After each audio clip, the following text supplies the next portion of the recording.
मेरे गांव में आज से 20 साल पहले सिर्फ एक मस्जिद था, लेकिन अभी जो है 25 हो गए हैं, ठीक है। और एक सिर्फ मंदिर है हिंदू का।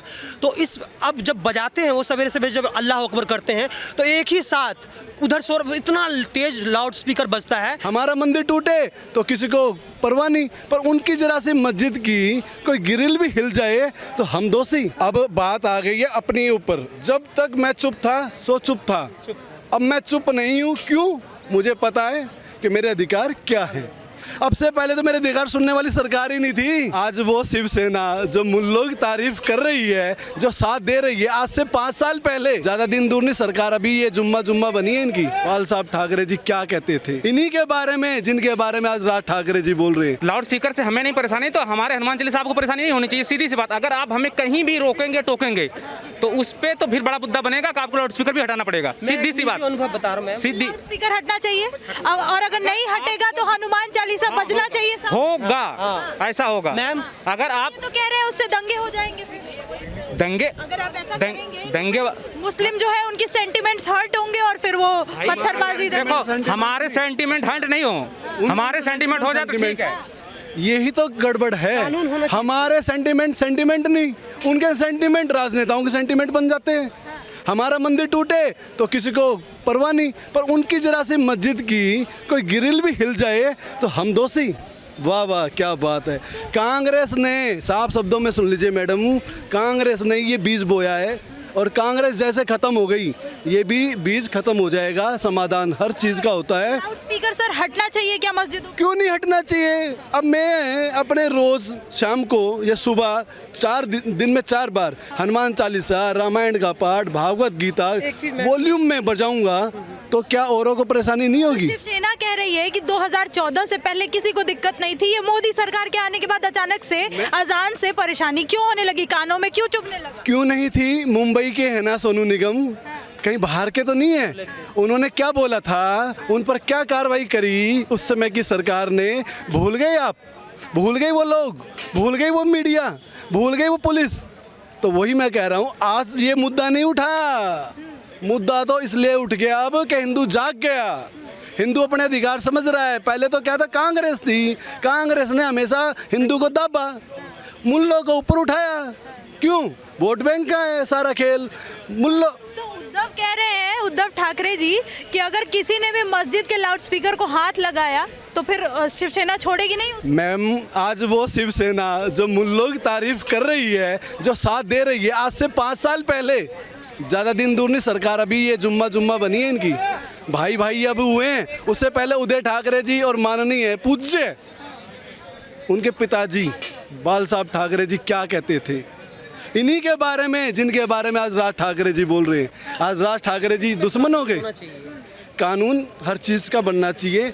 हम भी यदि मस्जिद के सामने लाउड स्पीकर बजाने की बात सही है? कहाँ से सही हो गई? आपको लाउड स्पीकर बजाना अपने 4 दीवारी के अंदर बजाओ। नहीं, अगर राज ठाकरे कह रहे हैं कि वो हनुमान चालीसा बजाएंगे अगर आप अजान करेंगे लाउड स्पीकर से, तो ये सही है? देखो, अब बात आ गई है अपने ऊपर। जब तक मैं चुप था सो चुप था, अब मैं चुप नहीं हूँ। क्यों? मुझे पता है कि मेरे अधिकार क्या है। अब से पहले तो मेरे अधिकार सुनने वाली सरकार ही नहीं थी।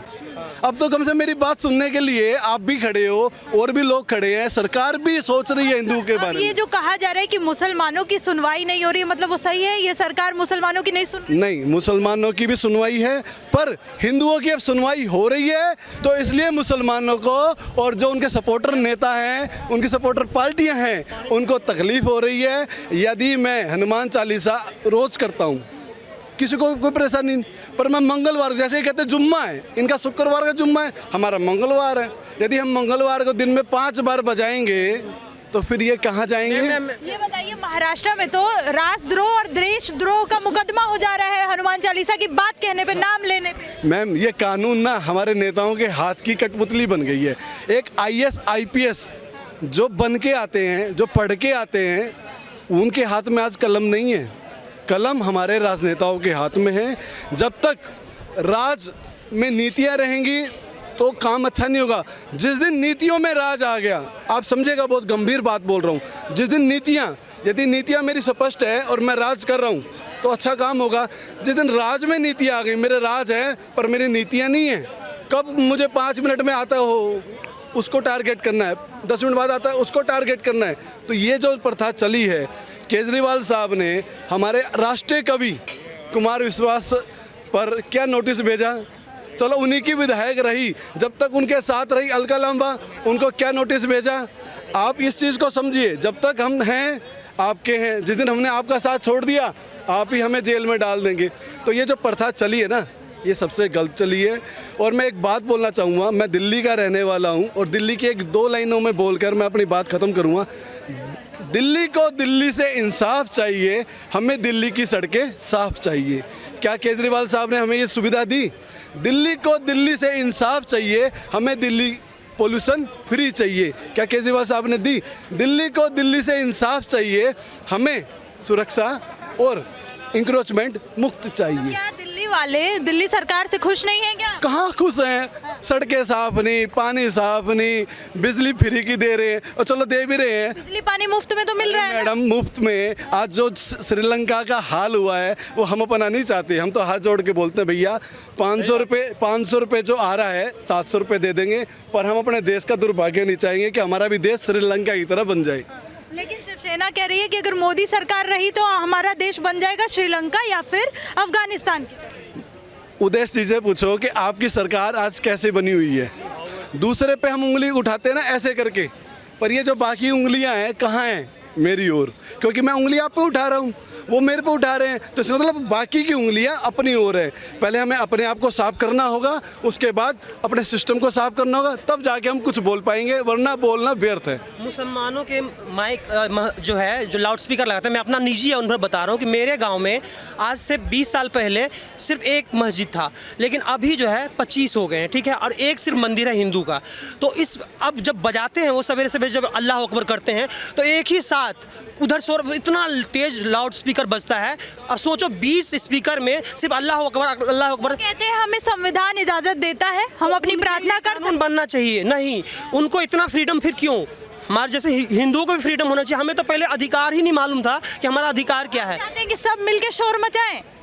नहीं, हम ये नहीं चाहते। उनको रेगुलेट किया जाए कि भाई कितने दूरी में कौन सा स्पीकर कितना लगा सकते हैं या नहीं लगा सकते, इसके ऊपर कानून बनाए, ना कि हम भी वैसे ही करें जैसे वो कर रहे हैं। तो उनमें हमारे में फ़र्क क्या है? अगर एक आदमी ने हमारा आँख फोड़ दिया, हम भी उनके दोनों आँख फोड़ दिए, तो फिर बात तो पूरी दुनिया ही अंधी हो जाएगी। ये नहीं होनी चाहिए। सर, लाउड स्पीकर को लेके जो विवाद है, आपको क्या लगता है मस्जिद से लाउड स्पीकर हटने चाहिए? ऐसा जी, उनके धर्म के अनुसार वो जो कर रहे हैं वो करने दिया है। जो हमारे धर्म के अनुसार जो होता है, लाउड स्पीकर लगता है, उसके ऊपर ऑब्जेक्शन नहीं उठाना चाहिए। तो राज ठाकरे कह रहे हैं कि अगर मस्जिद से नहीं हटा लाउड स्पीकर तो हम मस्जिद के सामने खड़े होकर हनुमान चालीसा बजाएंगे। उनको जो ऑब्जेक्शन नहीं होना चाहिए। मैं कहता हूँ बाल ठाकरे भी ये सिस्टम करें, कोई दिक्कत नहीं है। अगर उनको ऑब्जेक्शन होता है तो फिर हम बोलने के हिंदूदार हकदार हैं कि अगर तुम्हारा लाउड स्पीकर बच सकता है तो हमारा भी बजरंगबली का। महाराष्ट्र में तो जो हनुमान जी का नाम ले रहा है उसके ऊपर देशद्रोह और राजद्रोह का मुकदमा हो जा रहा है। हिंदुस्तान के अंदर होकर अपना बजरंगबली का नाम लेना, ये बहुत वो हो रहा है, सिस्टम गलत हो रहा है। ये हिंदुस्तान के अंदर अपने भगवान का नाम लेना भी बुरा हो गया है। और मुस्लिम भाई अपना अल्लाह मियाँ का नाम ले वो ठीक है, और हम हिंदू लोग अपने धर्म का नाम लें वो गलत है। ये सिस्टम बहुत ज़्यादा गलत हो रहा है। जो लोग हनुमान चालीसा पढ़ रहे हैं, तो आपको लगता है कि हनुमान चालीसा का पाठ करना राजद्रोह और देशद्रोह? नहीं, राजद्रोह या देशद्रोह तो नहीं है, लेकिन जो हनुमान चालीसा का पाठ जो है वो अपने घर में करे। क्योंकि अगर वो मुस्लिम अगर ऐसा कर रहे थे कि रोड पे मतलब जो कर रहे थे, तो वो भी गलत है। क्योंकि जो चलने वाले लोग हैं उनको इतनी आज़ादी नहीं देना चाहिए। धर्म की जो प्रैक्टिस है ना, वो हमारा अपना निजी सोच है कि हम क्या मानते हैं, ठीक है। और ये हमारे अगर कोई मुसलमान है और दूसरे मुसलमान को कहता कि नहीं तू ये मान, तो ये ज़बरदस्ती हुई।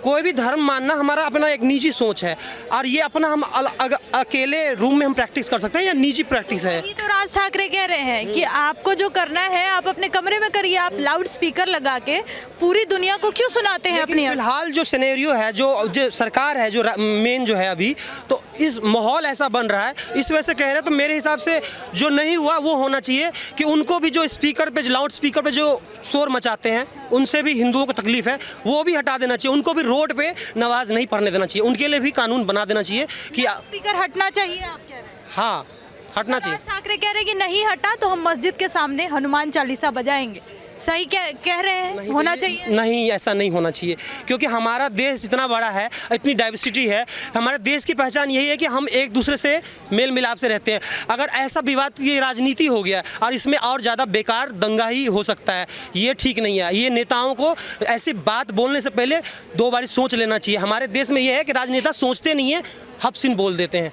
ये नहीं करना चाहिए। यानी कि नहीं करना चाहिए लाउड स्पीकर, मतलब मस्जिद के सामने हनुमान चालीसा नहीं बजनी चाहिए, ऐसा नहीं करना चाहिए। दंगे भड़क सकते। दंगे भड़क सकते हैं। हमारे देश की खूबसूरती यही है।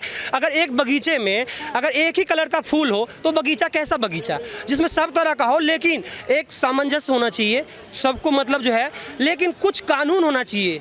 एक तो हमारे देश में जो है एजुकेशन, जिसको कि फ्री कर देना चाहिए, वो फ्री नहीं है। सर, मस्जिदों से लाउड स्पीकर हटना चाहिए? देखो, पहले तो हमें ये जानना चाहिए कि हमारे देश में बहुत से लोग कहते हैं कि यहाँ पे कुछ जातियाँ अल्पसंख्यक हैं, है ना, लेकिन उनको ये नहीं पता होना चाहिए कि वो स्टेट में बोल रहे हैं या पूरे देश में बोल रहे हैं। पूरी कंट्री की बात है या एक किसी माइनर स्टेट की बात है। जैसे कुछ स्टेट हैं जहाँ पे हिंदू धर्म के ज़्यादा लोग हैं, कुछ जगह हैं कि मुसलमान ज़्यादा लोग हैं। तो यहाँ पे जो माइनॉरिटी होती है कि अल्पसंख्यक हैं कौन, पहले तो ये क्लियर कर देना चाहिए। जो लोग ज़्यादा होते हैं वहाँ उनकी सत्ता चलती है, सीधी सी बात, चाहे पार्टी किसी की हो, राजनीति किसी को, लेकिन जो जहाँ पे बाहुल्य ज़्यादा होगा, जिस भी जात धर्म वाला होगा, वहाँ पर उन्हीं की चलती है। और दूसरी बात आप ये कह रहे हो कि लाउड स्पीकर को हटना चाहिए या नहीं हटना चाहिए।